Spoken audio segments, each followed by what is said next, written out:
ஒருத்தர் வீடியோ ஒன்று அனுப்பியிருந்தாருங்க. இந்த ஆள் எப்படியெல்லாம் இந்த ஆள் எவ்வளோ நல்லா பேசியிருக்காரு பாருங்க அப்படின்னு போட்டு கீழேயே ஸ்மைலி, அதாவது கண்ணு காது மூக்கு வாயிலிருந்து தண்ணி வர மாதிரி போட்டிருந்தாங்க. சரி, வயசானவர் எப்படி ஒரு 80-82 வயசு இருக்கும், நாளைக்கு கிளைக்கு செத்து போயிடுவார், ஏதாவது கடைசி ஆசை சொல்லியிருப்பாராட்டிருக்கு அப்படின்னு தான் உள்ளே போய் பார்த்தேன். ஆனால் அவர் கடைசியெல்லாம் எந்த வார்த்தையும் சொல்லலைங்க. இது வரைக்கும் இந்த நாம் தமிழர் சோம்பி கூட்டங்கள் எதையெல்லாம் வாந்தி எடுத்துக்கிட்டு இருந்ததோ அது இந்த பெருசு அப்படியே கீழே படுத்து அப்படியே மறுபடியும் வாந்தி எடுத்திருக்கு. காந்தலட்சுமின்னு ஒரு பொண்ணு இருக்காமாங்க. யாருக்கா தெரியுமா? முதல்ல அதுக்கான முன்னோட்டத்துக்கு போயிடலாம். ஏதோ ஒரு யூடியூப் தரத்தில் அந்த பெருசுக்கிட்ட போய் ஒரு கேள்வி கேட்குது.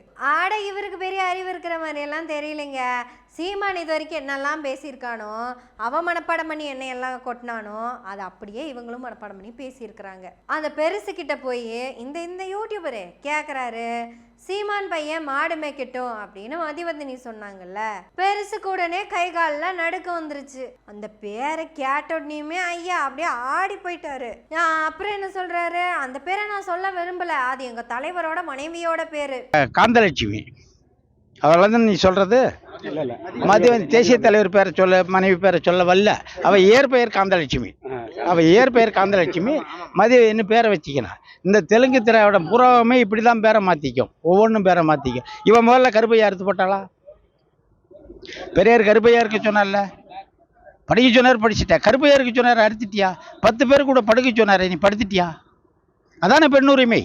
அந்த புனிதமான பேரை கெடுக்க விரும்பல. காந்தலட்சுமி, அதாவது மதிவதனி பேரை காந்தலட்சுமின்னு வச்சிருக்கிறாரு. ஆமாங்க, இவர் தாங்க பேர் வச்சிருக்கிறாரு. தெலுங்குல இருந்து வந்த புள்ள தமிழ்ல பேரை மாத்தி வச்சிருக்குதாமா. பெருசு, நீங்க வச்ச பேரை எப்ப மாத்தினாங்க அந்த காந்தலட்சுமிங்கிற பேரை? உங்களுக்கு எதாவது தெரியுமா? அது சரி, உங்களுக்கு அவ்வளவுதானே அறிவு. பெருசு, சைமன்கிறது அவனோட ஒரிஜினல் பேரு, சீமான்னு மாத்தி வச்சிருக்கேங்கிறத அவனே சொல்லியிருக்கான். உடனே எப்ப சொன்னான்னு கேக்குறீங்களா? சொல்லுவான் 10 நாள்ல பாருங்க. 10 வருஷமா விஜயலட்சுமி எனக்கு யாருன்னே தெரியாதுன்னு தான் சொல்லிட்டு இருந்தான். இப்போ ஒத்துக்கல. முன்ன பின்ன லெஃப்ட் ரைட்ல எல்லாம் பார்த்ததே இல்லைன்னு சொன்னா.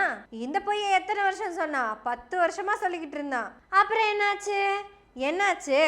பெருசு, நீ பார்த்துருப்பதெல்லாம். நீங்களாம் அப்படிப்பட்ட ஆள் தானே. அந்த மாதிரி கூடிய சீக்கிரம் இதையும் ஒத்துக்குவான். பேர் மாத்திரதானே உங்களுக்கு புதுசா? அப்புறம் இவர் படிப்பை பற்றி பேசுறதெல்லாம் விட்டுறலாம். இந்த ஆள் என்னமோ படிச்சு கிழிச்சு இந்த பட்டம் வாங்கிட்டு அதுக்கப்புறம் இந்த படிப்பை பற்றி பேசுகிற மாதிரியெல்லாம் நம்ம பேச முடியாது. படிக்காதவங்க இப்படித்தான் பேசுவாங்க, புரிஞ்சுக்கோங்க. நீங்கள் படித்து போயிட்டு எதை திங்க போறீங்கிற கேள்வி இருக்கு. அடுத்த வார்த்தை ஒன்று சொன்னாருங்க, நீ எத்தனை பேர்த்துக்கிட்ட படுத்திருக்க, அப்பதான் நான் உன்னை பெரியாரிஸ்ட்னு ஒத்துக்குவேன். லிஸ்ட் கொடு. ஆண்கள் 4 ஆளை பொம்பளைய வச்சிருந்தா பொம்பளைன்னா 4 ஆளை வச்சிருக்கணும்னு பெரியார் சொல்றாருல்ல. இது வரைக்கும் எத்தனை பேர் கூட படுத்து எனக்கு சர்டிஃபிகேட் சான்று கொடு, அப்பதான் உன்னை பெரியாரிஸ்டா நான் எடுத்துக்க முடியும். அப்போதான் இவர் பெரியாரிஸ்ட்னு ஒத்துக்குவாராமா. ஏன்னா பெரியாரிஸ்ட் பொம்பளைங்கள்லாம் பெரியார் பேச்சை கேட்டு நாங்கெல்லாம் படிக்கத்தான் போனோம். இவங்களுக்கு இட்டு கூட்டல் ஈ வராது போல இருக்கு. படி சொல்லுங்க. பெரியார் எங்களை எல்லாம் படின்னு தான் சொன்னாரு. இவங்க நேரா இட்டு கூட்டல் ஊக்கு போயிருவாங்க. படி இல்ல தம்பி, படி. டி வராதா? பெரியாரு படிக்க சொன்னாரு. சொல்லுங்க, படிக்க. சீமான் கூட சேர்ந்ததுனாலயோ என்னமோ இந்த பெருசுக்கு இதே புத்தி தான் வந்திருக்குது. இது தப்பு சொல்றதுல என்ன இருக்கு? பெருசு, இன்னும் உங்களுக்கு எத்தனை நாள் என்னெல்லாம் தெரியல. ஆனால் வாழணுங்கிற ஆசை உங்களுக்கே இல்லாதப்ப நாங்கள் ஏன் வாழ்த்த போகிறோம்? அடுத்தது தாங்க இந்த பெருசு சொன்ன வார்த்தையை அப்படி எடுத்து கண்ணில் ஒத்திக்கணும். மருத்துவர்கள் அதிகமாக இருந்தால் நோயாளிகள் அதிகமாக இருக்காங்கன்னு அர்த்தமாமா.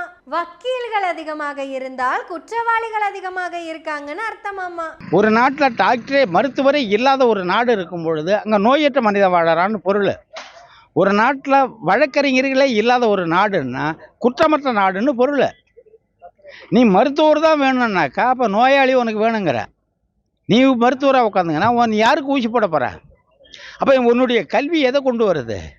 நோயை கொண்டு வருது. அப்ப சீமான் தம்பிகளும் உங்களை மாதிரியான புத்திசாலிகளும் அதிகமாயிட்டா கல்லும் சாராயமும் அதிகமாயிருமா சார்? இல்ல நீங்க வந்துட்டாலே கல்லும் சாராயமும் தான் ரோட்லயும் வீட்லயும் ஓடிக்கிட்டே இருக்குமா சார்?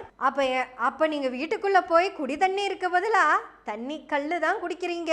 அப்ப நீங்க வீட்டுக்கு போய் குடி தண்ணிக்கு பதிலா கல்லு தான் குடிச்சிட்டு இருக்கீங்க, அப்படியா சார்? அப்படியான்னு கேட்டேங்க.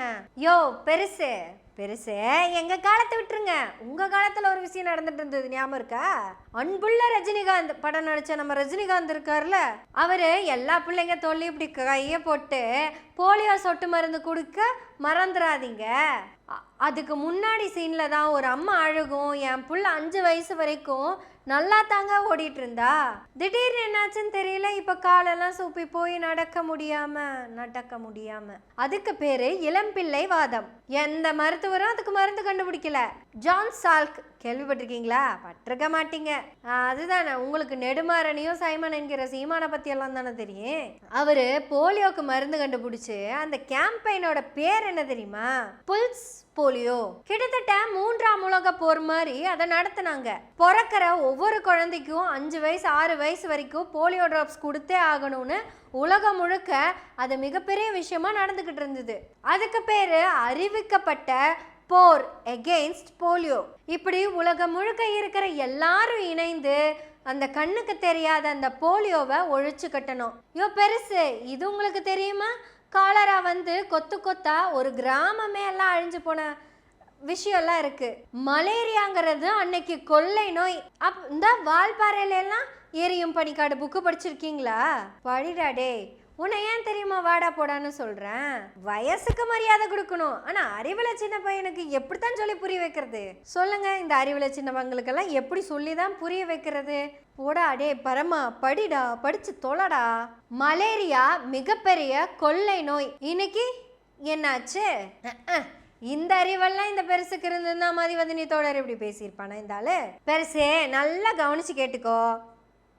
சீமான் பிள்ளைய மாடு மேய்க்க அனுப்புவியான்னு ஏன் தெரியுமா கேட்டாங்க? அனுப்புன்னு கூட சொல்லல, அனுப்புவியா கேள்விதான் வந்துச்சு. ஏன் தெரியுமா கேட்டாங்க? நீ எல்லாம் டாக்டர் ஆக வேணாம் அப்படின்னு சொல்லுவாங்க. அவங்க வீட்லயே 2 பிள்ளைங்க இருக்கு, அவங்க வேணா மாடு மேய்க்க அனுப்பட்டும், நம்ம படிக்கத்தான் அனுப்பணும்னு சொன்னாங்க. அதாவது மதிவதனி தோழர் பெரியார் சொன்ன மாதிரி படிக்க போங்கன்னு சொல்றாங்க. ஒருத்தன் மாடு மேய்க்கிறது தான் தவம்னு சொல்றான். ஒருத்தன்னு சொன்னா மட்டும் இந்த பெருசுக்கு புரியவா போகுது? பெருசு, உன்னையும் உன் தம்பி சீமானையும் அந்த சீமானை சுத்தி இருக்கிற தற்குறிகளுக்கும் சேர்த்துத்தான் சொல்றேன். மாடு மேய்க்க போங்கன்னு சொல்றவன் அவன் பிள்ளைய அமெரிக்கா ஸ்கூல்ல தானே படிக்க வச்சுட்டு இருக்கிறான். அது ஏன் உங்களுக்கு புரிய மாட்டேங்குது? கொடைக்கானல்ல அவனுக்கு 12 ஏக்கர் எஸ்டேட் இருக்குது. அங்க ஒரு 100 மாட்டை வாங்கி விட்டு தாராளமா மேய்க்கலாம். பசங்களுக்கு கிளைமேட்டும் சூட்டா இருக்கும். அது எவ்வளவு பெரிய பொருளாதாரம். அதையெல்லாம் பண்ணாம ஒருத்தர் தோக்கிறதுக்காக கட்சி நடத்திட்டு இருக்கான். இதுல ஏதாவது லாபம் இருக்க போதா? லாபம் இருக்கிறதுனாலதான் அவன் வாயிலேயே மாடு மேய்ச்சிக்கிட்டு இருக்கிறான். எத்தனை வருஷம் நம்ம ஆளுங்க மாடு மேய்ச்சிக்கிட்டே தானே இருந்தாங்க. எப்ப இருந்து?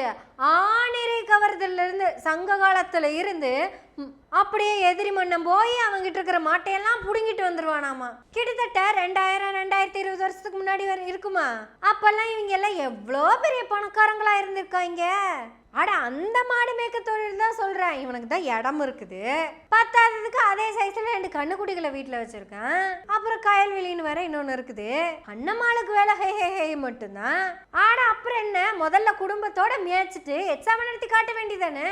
செய்யவே மாட்டான். மாடு மேய்ச்சா லாபம் இல்ல, மாடு மேய்க்க போங்கன்னு சொன்னாதான் லாபம். விவசாயம் பண்றவனுக்கு லாபம் இல்ல, விவசாயம் பண்ணுங்க அப்படின்னு சொல்றவனுக்கு தான் லாபம். யோசிச்சு பாருங்க, ஒரு மாடு வாங்கல, பால் கறக்கல, அதை விற்கல, அங்க மாடு மேய்க்கிறவனோட பையன் ஒருத்தன் படிக்க போறான். அவங்கிட்ட போய் நீ படிக்க போகாத, நீ மாடே மேயி, உனக்கு வந்து 3 லட்சம் கோடி கிடைக்கும்னு சொல்றான். ஆனா 3 லட்சம் கோடி கிடைக்கும்னா முதல்ல உன் பையனை அனுப்பி சாம்பிள் காட்ட வேண்டியதானே? அதைத்தான் மதிவதனி தோழர் அழகா சொன்னாங்க. முதல்ல புதுசா சொன்னவன அதை செய்ய சொல்லுவோம். நீங்க ஏன் அதை முதல்ல பண்றீங்கன்னு தான் கேட்டாங்க. உடனே இந்த பெருசு அறிவு நாணயன்னு ஏதாவது என்ன இப்படி பேசியிருப்பாரா? எத்தனை பேத்து கூட முதல்ல இந்த லிஸ்ட்டை கொடு, அப்பதான் உன்னை பெரியாரிஸ்ட் நான் ஒத்துக்குவேன். காந்தலட்சுமி. ஆனா எனக்கு ஒரு விஷயம் புரியவே இல்லை. இப்போ இந்த சில்லற பையனுக்கும் இந்த சில்லற பையனோட அண்ணனுக்கும், இப்போ இந்த ஆள் அண்ணனா இருப்பாரு, வயசு அப்படித்தானங்க இருக்கு, விட்டா அடுத்த வாரம் நம்ம என்ன பண்ண முடியும்? இந்த லட்சுமி மேல இவங்களுக்கு பயங்கரமான கண்ணுங்க. அவனுக்கு ஒரு விஜயலட்சுமி கிடைச்ச மாதிரி இந்த ஆளுக்கு எங்கேயாவது ஏதாவது காந்தலட்சுமி இருந்திருக்கு. அதனால அந்த சந்தோஷத்துக்காக அந்த பேரை இங்க பயன்படுத்திக்கிட்டாரு. சொல்லு, மதிவதனி. மதினா அறிவு, மதிவதனி. பேரை மாத்தி சொல்லணும்னு முடிவு பண்ணிட்டேன்னா அறிவழகின்னு சொல்லிட்டு போக வேண்டியதானே. மதிவதனி தான். அந்த மதிவதனிங்கிற பேர் வச்சதுக்கு காரணம் நான் சொன்னேன்னா நீ எல்லாம் அப்படின்னு ஸ்கிரிப்ட் ரைட்டர் என்கிட்ட சொன்னார்.